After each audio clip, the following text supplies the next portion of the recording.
Welcome. Welcome to the Health Educated Radio Show.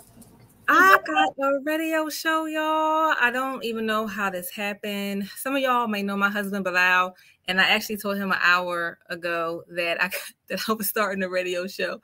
And he was like, why can't you just sit down? Why you always got to be doing something? And I don't know. I cannot even explain it. It's just, I just get these ideas and I just have to act on them. And so I got a radio show. I don't know how it happened, but here I am. But I can tell you that God is something else. Many of you know I've been doing community outreach work for many, many years, well over a decade now. But I had mostly transitioned to doing corporate health and wellness work prior to the pandemic. And when the vaccines became available and I saw how many Black people were refusing to get the vaccine, including myself. But once I decided to get it out, I had to look up the information. I had to get the facts. I had to get my life together. And I decided to get it. But it was still so many more people that were not getting it. And it was too many of us dying. And the numbers were crazy. And so I started looking for a new job. I work at the University of the Sciences now in the Philadelphia College of Pharmacy. But I was like, this is not where I belong. I need the Lord to put me in a job where I can create messages to help people make better health decisions. And I prayed about that. And I applied for a job at the CDC.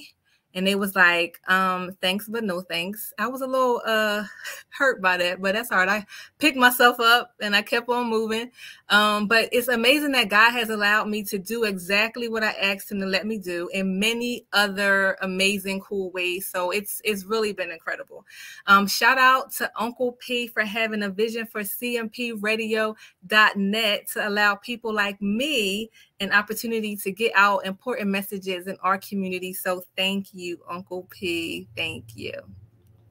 So you're at the premiere of the Health Educated radio show, where I'm going to bring you the top healthcare providers to keep it real and keep you up to date on important health information to save our lives, to save our children's lives, to save our community's lives, so we can just live healthier and happier.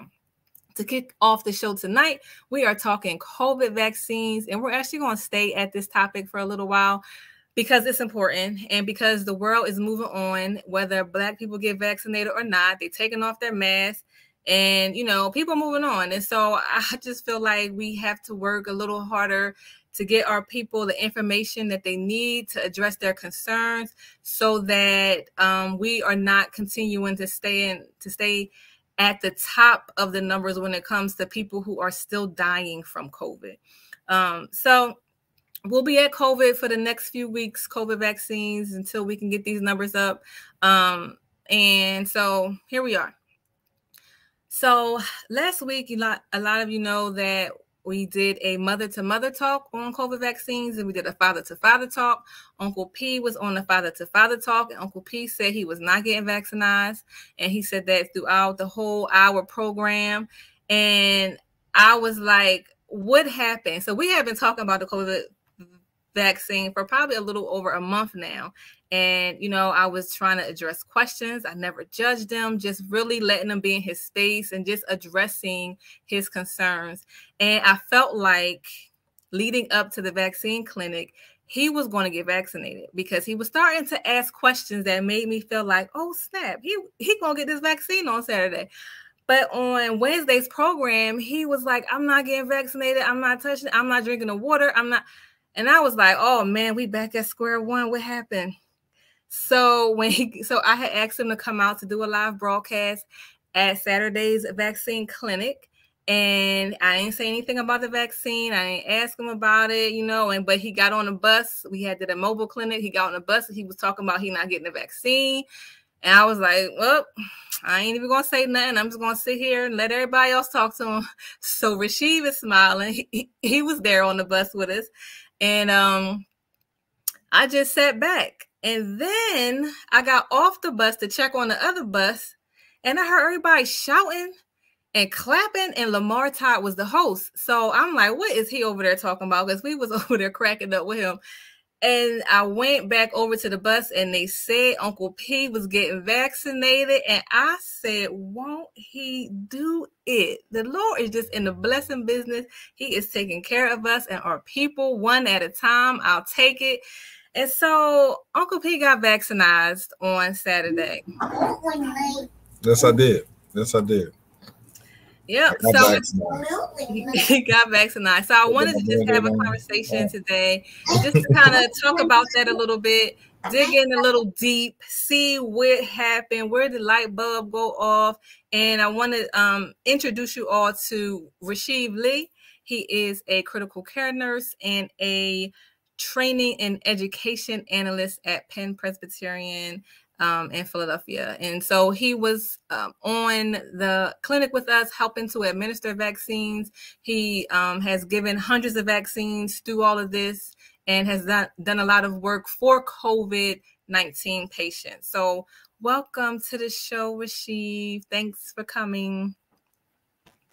Yeah, thanks for having me. Glad to be here. Yep. And then Dr. Walls is a clinical psychologist. She's going to join us in a few minutes. So I just wanted to mention that because you'll see her pop in, and then as soon as she gets here, we'll start talking to her. So Uncle P, how you feeling?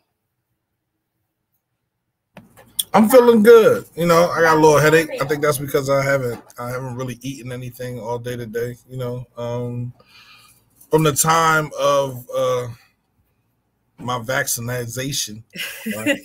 Gotta find a new word now that you done took vaccinized. But no, from the time that so this is how it happened, right? Because everybody's like, bro, you were so against the shot. When Brother Rasheed was talking about the brothers that need help, assistance after they deal with COVID, I started to think about myself, right? Literally, like, you know, what am I gonna do if COVID was to hit me? Like, who would help me take care of me? And the first step was getting the vaccine, right? Let me help so I don't have to worry about COVID having that much of an effect in my life, right? And so it's, you know, I already have my kids. My kids are always with me, right? Even while I'm working and I'm trying to do things, they're still here, right? So I know that I'm their first protection, right? So I needed that safe, not a guarantee that I wouldn't be affected by it, but it wouldn't affect me as bad as it could. You know what I mean? And I know brothers that have been affected by it, right? That aren't breathing the same, aren't doing the same thing. So for me, it was like, yo, I really had to think about that. Now, majority of the time, I'm standing with other people that are like, I ain't fooling with the vaccine at all. So I was never around so many people that heard what I had to say and talked to me and said, this is why I feel this way. Let me explain to you what's going to happen, right? So, you know, I was sitting there, I was talking to a doctor, I was talking to the nurse, and then I heard Brother Rasheed, and then I had two other people that stopped in there and had a conversation with me. So it was like, you know what? Maybe how I feel is just off of how I feel. It's not what's really going on, right? So let me listen to him. And as I listened to him and everybody talked about it, I said, well, I might as well get it.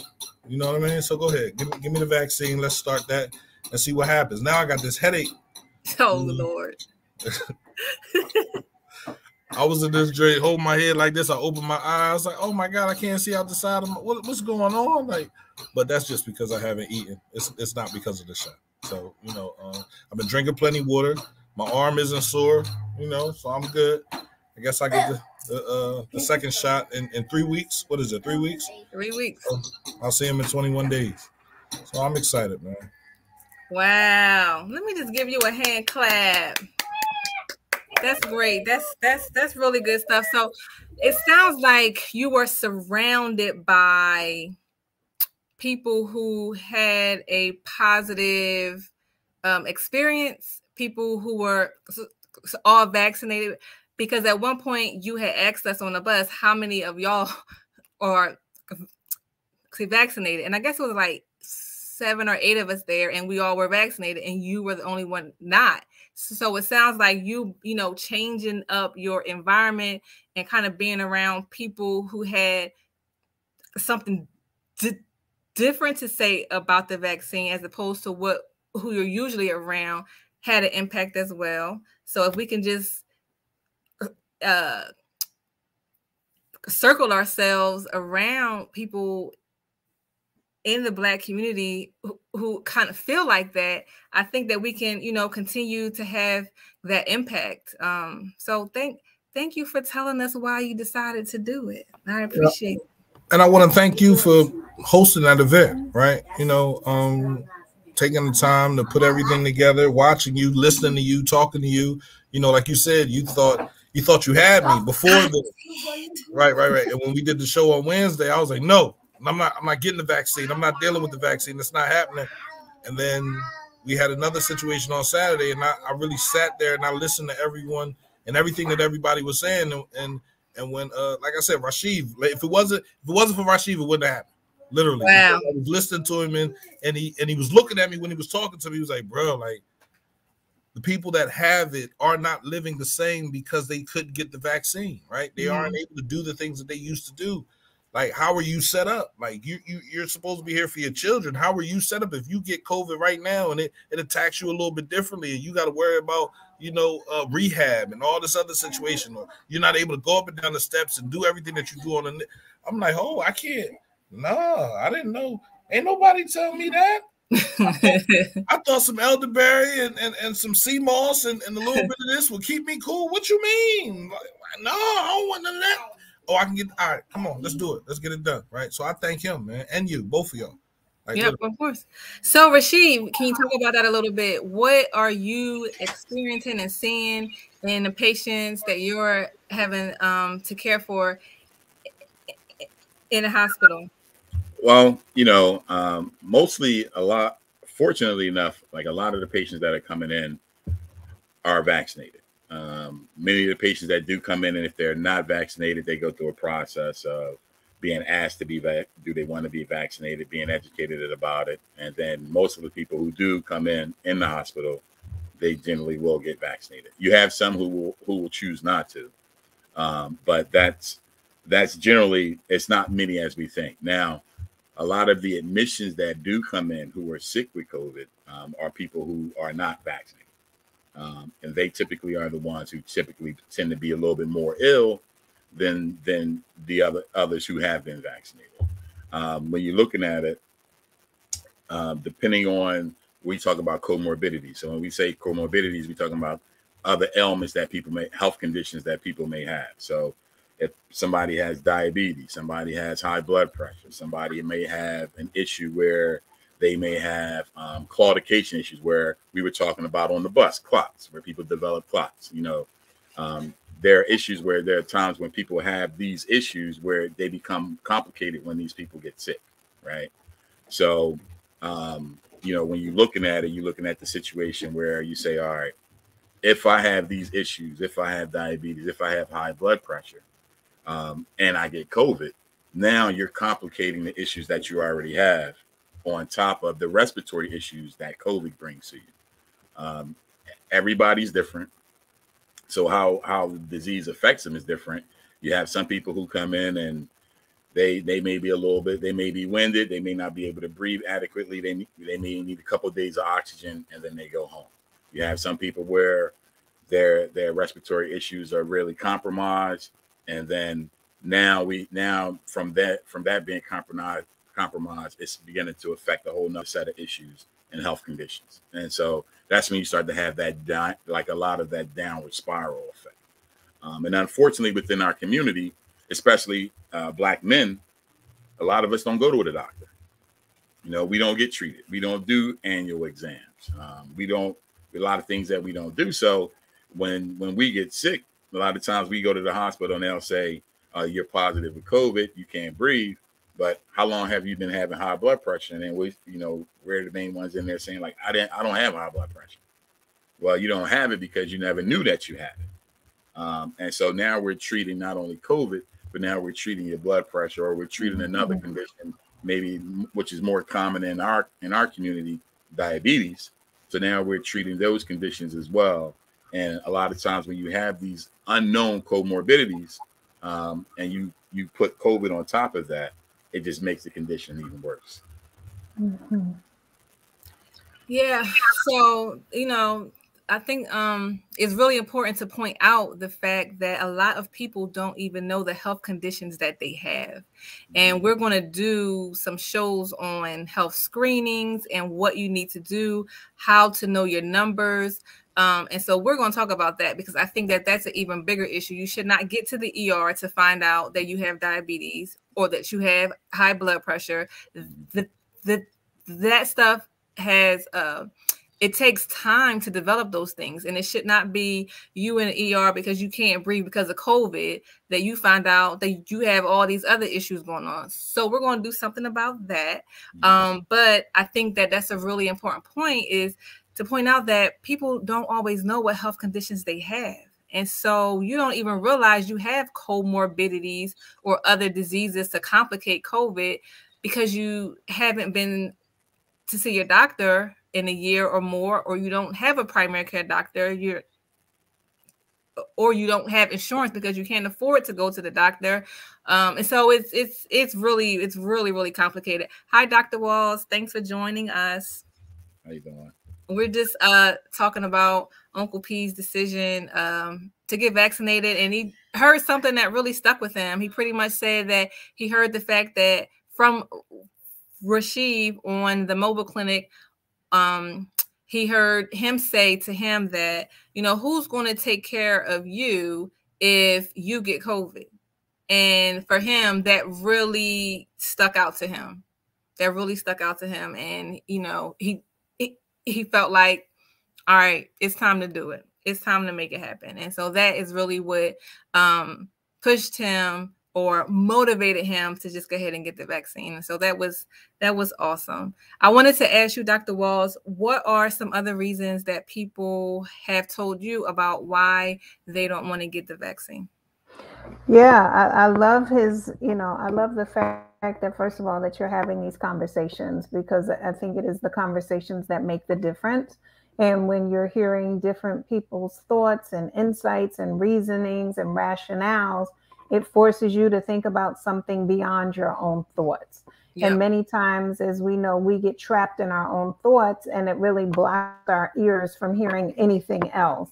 So when we have these conversations, and I would really call them, they're gentle conversations, right? Mm-hmm. Because it's not about trying to convince somebody. It's just here to inform people. Yes. And that's what I found with a lot of people, and specifically Black people. What I found is that they just want to be able to get the information, and they want to be able to get it from a trusted source.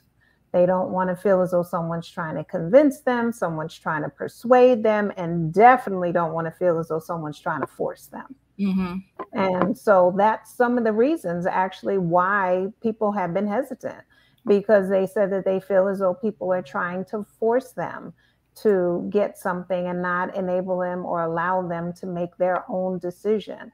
They feel as though they're not being given ample, or hadn't been given ample amount of time to do their own research and really kind of feel it out for themselves and see how things are playing out. They feel as though they're being told that basically one size fits everybody, and that isn't the case. And, some of the research has even come out saying that, maybe one person might need one shot versus someone else getting 2 shots based on this, that, or whatever. And so they don't feel as though they've been given the truth or the fullness of the truth that actually exists. And then, of course, as we talked about the other night, trust is a huge part of it. Why should I trust this medical system? Why should I trust the government? Why are you giving me something for free? And so there's a whole lot of skepticism around the motivation and the reason. Like, why are you loving me now and you ain't loved me for over 400 years? Mm-hmm. So, right, that doesn't, what you say, Uncle P, absolutely, right? Absolutely. Yeah. So these are a lot of the reasons why people are taking their time. Now, we also have to just look at the natural order of things. You have those who tend to step out and do things first, and then the rest who follow. And so we have to, that's just human nature, right? So we're waiting to see. As I mentioned, I was one where I was waiting to see, okay, who's going to get it? Are they going to say that we actually need it? Is it going to be mandated? And for real, like, is that person's arm going to fall off, or they going to grow another head? Like, what's the real deal? What's going to happen? Because Uncle P, I can't remember if it was you or one of the other gentlemen from the other night, but I was in alignment with them where, I never got the flu shot. Right, I didn't get the, pneumonia shot, and I didn't get the flu, and I didn't get pneumonia. So, at first it was like, why do I need to get this? I'm very healthy. I eat healthy. I take all my vitamins and supplements and do all. Uncle P, you stopped talking real quick. What happened? You were co-signing me for a little bit. What happened? I'm because you said you're very healthy, right? I feel like I'm right there when we say that, Black men don't visit their doctor, right? I'm not.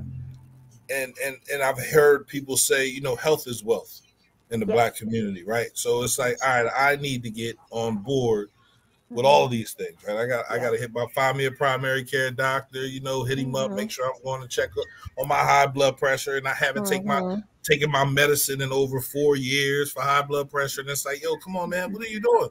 You trying to have a stroke? You trying to have a heart attack? I'm dealing with a lot of things. So, for me, it's like, I need to get on board with all of this stuff. And listen, I listened to my grandfather. I listened to my uncle. He told me, he was like, man, you got to get the vaccine. Your grandfather's 92 years old. You got to be there to pick him up if he needs you, if he call you. You can't deal with him if you don't have the vaccine. Well, I'm not getting the vaccine. I'm going to stay in my station.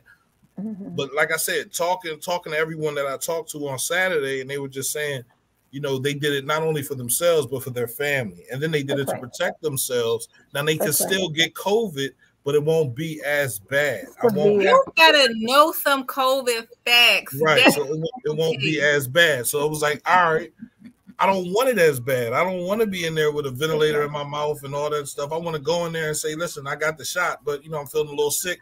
And they sit there and they give me a little breathing apparatus, and it's not as bad. My lungs aren't as terrible as they are. Because honestly, I said, I smoke cigarettes, so I ain't got to worry about COVID. I started smoking more cigarettes because I heard that, the menthol in Newports stopped COVID. Oh my God! No, you did not. I heard. Oh man! So I was like, all right, 4 cigarettes a day. It keeps the COVID away. You know what? Man. So I'm like, I'm good. I come up and down the steps. Newport probably put that rumor out in the hood. Right, they probably did. You feel me? And I'm walking with it. And I'm like, whew, my chest.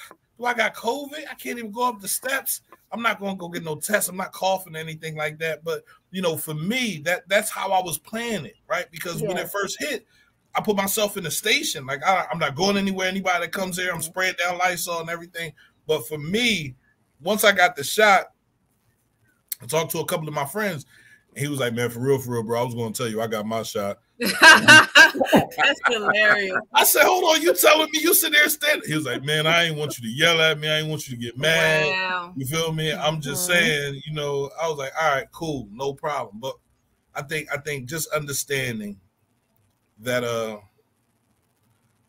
that the way we move, right? The way we design, the way our culture is set up. We always listen to the whispers. We always listen. We always go off of what was in the past. And I get that. And I'm not knocking anybody for that. But, you got to listen to the people that know the facts. And I feel like y'all are educated enough for me to sit and listen to y'all. It's not just anybody, right? We have people that have gone to school for this. Y'all understand medicine. So I would be wrong, and I would be neglecting the fact that y'all have education and y'all not just going off, ain't nobody putting no money in your pocket and say, here, go in the hood and say this. You know what I mean? So I have to listen to y'all. I have to take heed. And, I appreciate that. Well, I appreciate your honesty with the cigarettes. I'm about to have a field day with you. The other going to speak first, but we're about to have at it in a moment. Look.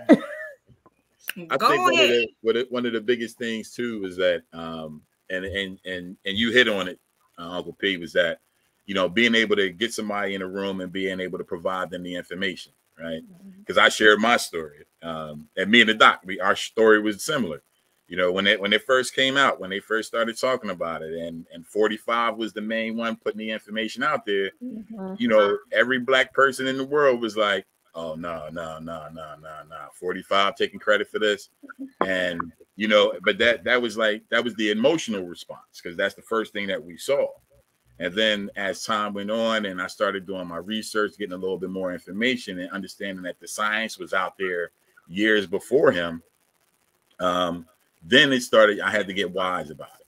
And then once I began to do the research and get more information, I felt more secure in the decision that I was going to make. Yeah.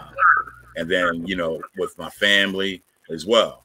So it's one of the obstacles that we've been having to address within our community is just the misinformation that's out there. You know, I had it in my own family. You know, my sister-in-law is a nurse, and she was adamant about not getting it.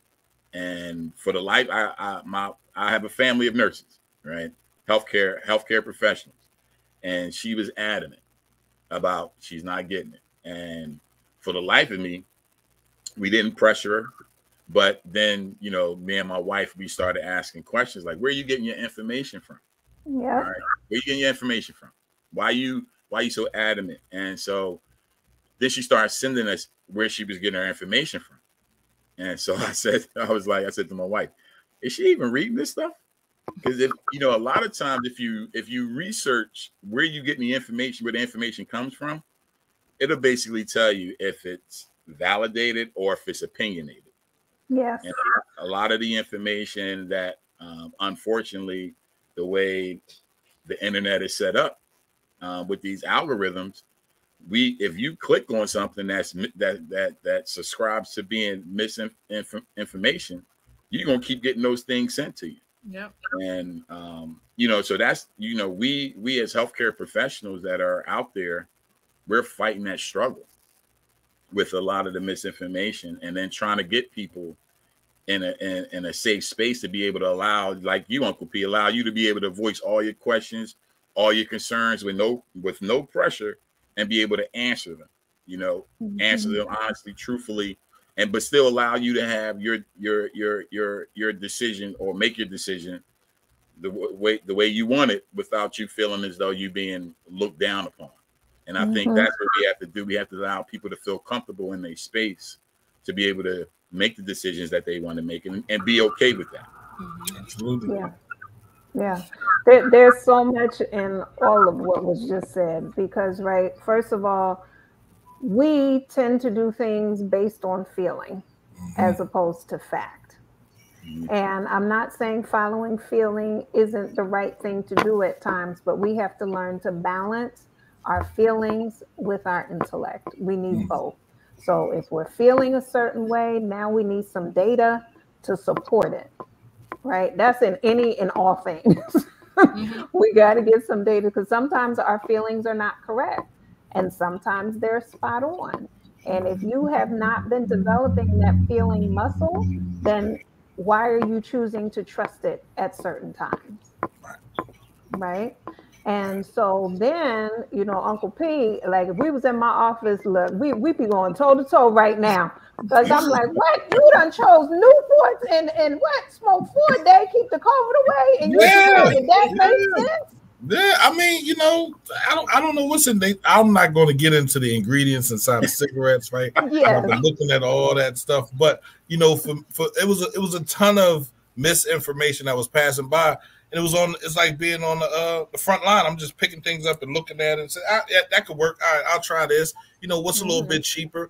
And it was like and when Rashid said 45 was in charge of COVID, the way I thought of it. And I'm not taking nothing from dude. So let him get in there, do what he's gonna do, and then let me view it. And my daughter, when she had to get it for she had to go to college, I was like, baby, you sure? She's like, I have to get out of this house, Chief. I'm going to college.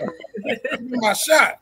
And my other daughter did it for work. And I'm like, baby, you sure? She's like, I got to make money. I'm going to prom this year. I'm trying to get I'm good. Give me my shot. So I'm sitting there and I'm looking at what they did, and they did it for their mother, like I said, who has lupus. So I'm like, all right, man, maybe I could get it. But then I was like, nah, I'm not getting it, because it's going to have me growing somebody's face out of my neck. It's going to have me doing all types of crazy stuff. I'm good. Let me wait a little while longer. And literally, you know, I had a conversation today, and the brother said, who you know that's still dying of COVID? Why you get the shot now? It's too late.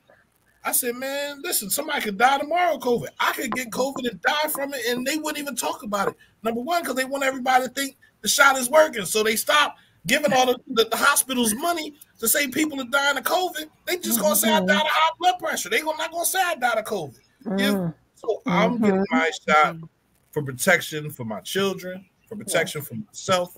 It has nothing to do with anybody else. But I did appreciate the conversation that I had and the information that was given to me at that moment to make me be like, that's wrong, that's wrong, that's wrong, and this is right.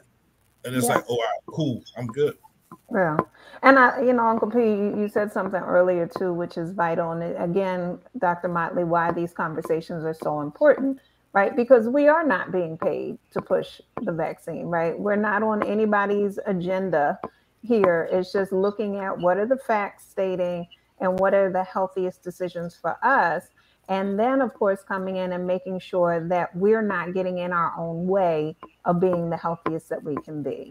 Because we have to look at ourselves as Black people. And I understand there may be other nationalities and races that are listening, but I'm specifically speaking to the Black experience right now, that we have to be careful that we are not so used to being unhealthy that we remain unhealthy. That we are not so used to being victimized that we put ourselves in a victim position, that we are so used to being taken advantage of that we don't take advantage of our advantages, right? So we have to check ourselves and make sure that we are doing what is necessary for us to be healthy. And as they talk about survival of the fittest, make sure that we are putting ourselves in our best position for ourselves as well as our families and our loved ones. You know, make me call the doctor about my... Oh, I'm gonna be over there checking your blood pressure. I'm like, oh my goodness, the man got high blood pressure. Now I gotta go check his blood pressure. Oh, it's 162 over 130. You can't say that talking to a heart nurse, man. Like literally, man. I already know. Right? We can bring it down. It can come down, right? And so, right, and these are things, right? High blood pressure, diabetes, these are not things that we have to pass on. We want to pass on generational wealth, not generational bad health. Right. Okay. Right. So we can take whatever necessary steps there are to shift our realities. Just because you've been on medication doesn't mean that you have to stay on medication. You make the life changes in order. I know, I see. Look. No,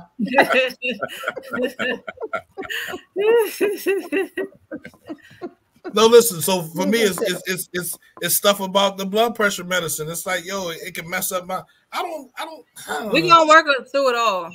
Because you don't have to be on medication, like Dr. Wall said. There's so many other things you can do, to help manage your blood pressure that does not involve medication. But people like to take the easy way out. I'll just take a pill. Like, I still eat what I want, and I'll still do what I want, and I'll still smoke what I want, and I just take a pill or not. And so you all have to make a decision on what you're willing to do to get your blood pressure under control, so you don't have to worry about taking medication. And so we're going to talk about that. I got all these topics. First of all, I only got 30 minutes, and we already passed our 30 minutes. I told you 30 minutes wasn't enough. I don't know. I'm new to this. You need an hour. I'm new to this. 30 minutes go by like this. Yeah, it do. Which is why I like it, because we can just stay focused and hit the facts and then hop back on another week. So I guess we can wrap up now. I don't know. Like, what do y'all think? I thank Uncle P for being so transparent, because I'm always transparent. I'm glad. Right, absolutely. Because there's so many people who are thinking what you're, who are thinking what you're thinking, who are doing what you're doing. And then it just becomes a matter of habit. And it doesn't have to be a matter of habit. We can make different life choices every moment that we breathe. Right. And all you have to do is add just one healthy something to your life each day. You don't have to go cold turkey and be like, all right, now 2 COVID mean, 2 cigarettes instead of. You can just do a little bit at a time. Are you telling me I should quit? Of course I am, but I'm saying it in a nice way. Think about it. At least think about it, because it's those small steps. It has to be small steps, because if you do anything cold turkey, if you do anything too drastic, it's not going to last. Yeah, I'm gonna get fat. I'm gonna start eating. I stopped smoking. I already tried that, and it doesn't work. So I just, see that's a whole. When I start to break down to you why it's important for you to stop and how smoking has an effect on your blood pressure, and then your blood pressure has an effect on your kidneys, and then if I start going into all that, then but that's a whole nother conversation. But that's a whole nother show. A whole nother show. Make them come back. Please. Make them come back. That's right. So next week. So we just diagnosing Uncle P. That's what we gonna do on every show. Nah, Uncle P, you are representing so many people right now. I mean, for real, you are really representing so many people. And Dr. Motley, I'm so glad that you are doing this show, and I hope that people continue to tune in and share it with people, because I think every health tip will help tip people into health. Yeah, you always got a slogan, Dr. Walls. I love it. I love it. Oh, all right. I saw Nolan put up a couple questions this evening. Can I ask Nolan for you to tune in next time? We're going to hit up these questions on the next show. I'm going to make sure to bring in some speakers that can speak to those, just to make sure that your issues and questions get addressed. They're really important, and I see them. So thank you. Thanks, everybody, for tuning in to the premiere of what's this called? Health Education. I just started today. Dr. Motley, if people have health questions or topics that they want you to cover, is there any way for them to get in contact with you or to send you that information? Why you asked me that on my first day? I ain't even set nothing up. I barely got here today at 7 o'clock. I don't know. Well, I would say we're going to start posting on cmpradio.net Facebook page. So as you see posts there, you can comment there. We'll keep track. If you have questions that come up, you can comment there and we'll keep track there. So maybe there for now. And then once I get my life together and get my radio show host life together, I have a telephone number you can call and a email address that questions can come through. And I have like a production assistant and all this other greatness. Yes. So just give me some time. Let's go. I'll get it together. But thanks everybody for tuning in. Y'all have a good night. We'll be back in 2 weeks. We'll be here the 2nd and the 4th Monday. So Uncle P, put me in the schedule. The 2nd and the 4th Monday of every month for a half hour. If we need to go longer, I guess we can talk about going longer. But I just wanted to make it like short and sweet. I didn't want to like draw out because I know that people tired. And so I didn't want to take up too much of people's time. But we'll see. All right. Good night, everyone. Hey, well, thanks for having me. I appreciate it. All right. If you ever need me, I'm available for you guys. Oh, I know. Thanks, Rashid. Thanks, Dr. Walls. Thanks, You're welcome. Thanks, Uncle P. Good night, everybody. No problem. All right. Good night, y'all. Have a good evening.